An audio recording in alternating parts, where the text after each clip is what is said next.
Malheureusement, notre confrère Claude Coentanuggi ne peut pas venir, mais il nous a envoyé un texte et je vais demander à M. Brezin de le lire.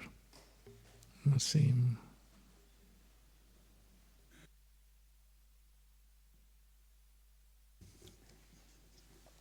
Claude Coentanuggi est l'un de nos plus éminents scientifiques, mais depuis toujours, il a été un avocat de la nécessité pour les scientifiques de lutter pour le respect des droits humains et il souhaitait très ardemment participer à cette rencontre depuis qu'elle a été programmée.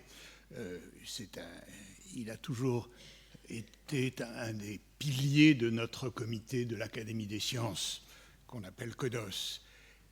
Son médecin a trouvé que ses activités étaient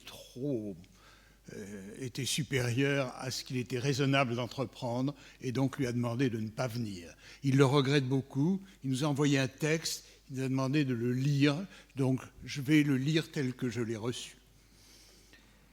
C'est avec beaucoup d'émotion que je prends aujourd'hui la parole devant vous pour évoquer quelques souvenirs personnels de ma participation au CODOS, Comité de défense des hommes de science de l'Académie des sciences.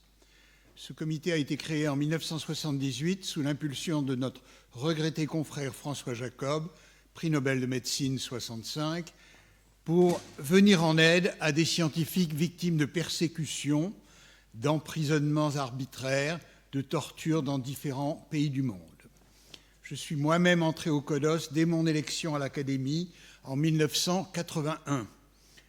François Jacob a été le premier président du CODOS. C'est Édouard Bourreau, à l'époque secrétaire du CODOS, qui m'a convaincu d'en faire partie. J'ai occupé les fonctions de secrétaire jusqu'en 2008, date à laquelle François Jacob a quitté le CODOS pour raison de santé, où je l'ai remplacé à la présidence. Depuis 2013, ce sont Jean Eliopoulos et Édouard Brezin qui assument en tandem ces fonctions. Pendant longtemps, le CODOS a fonctionné sans secrétariat administratif. Au moment où il est devenu président, François Jacob a obtenu de l'Institut Pasteur la mise à disposition partielle d'une secrétaire, Delphine Tarrette, partie en même temps que lui en 2008. Grâce à Jean-François Bach, que je voudrais ici remercier à nouveau, nous avons pu bénéficier de l'aide d'Aurore Lopez et maintenant Nathalie Zachman. Lorsque le CODOS fut créé en 1978, peu d'institutions analogues existaient dans d'autres académies. L'Académie nationale des sciences des États-Unis, la NAS, avait créé un comité des droits de l'homme, Committee of Human Rights, CHR, présidé par un grand ami de François Jacob, Thorsten Wiesel, qui devait lui-même obtenir le prix Nobel de médecine en 1981.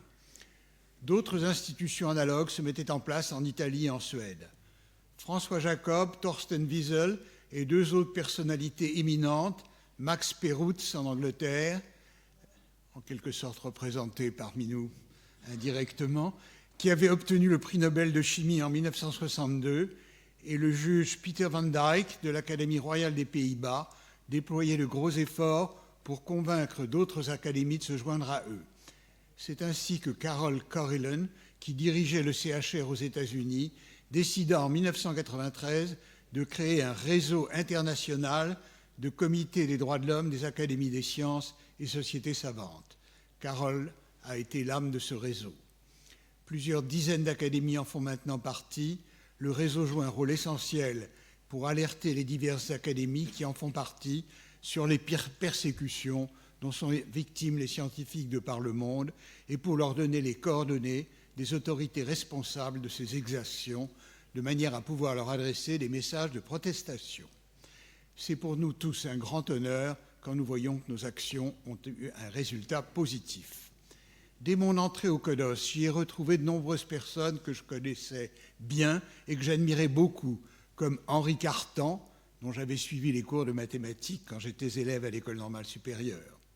J'étais toujours ému quand je voyais Henri Cartan préparer avec sa femme des colis de livres et de vivres pour les envoyer au Refusnik, scientifiques juifs de l'ex-Union soviétique, exclus de leur laboratoire et de leur bibliothèque et qui ne pouvaient plus poursuivre leurs recherches. Pour conclure, je voudrais dire à quel point je ressens comme un privilège le fait d'avoir pu rencontrer régulièrement François Jacob, lors des réunions du CODOS et d'avoir pu en discuter avec lui. Je suis sûr qu'il en est de même pour tous les autres membres de ce comité.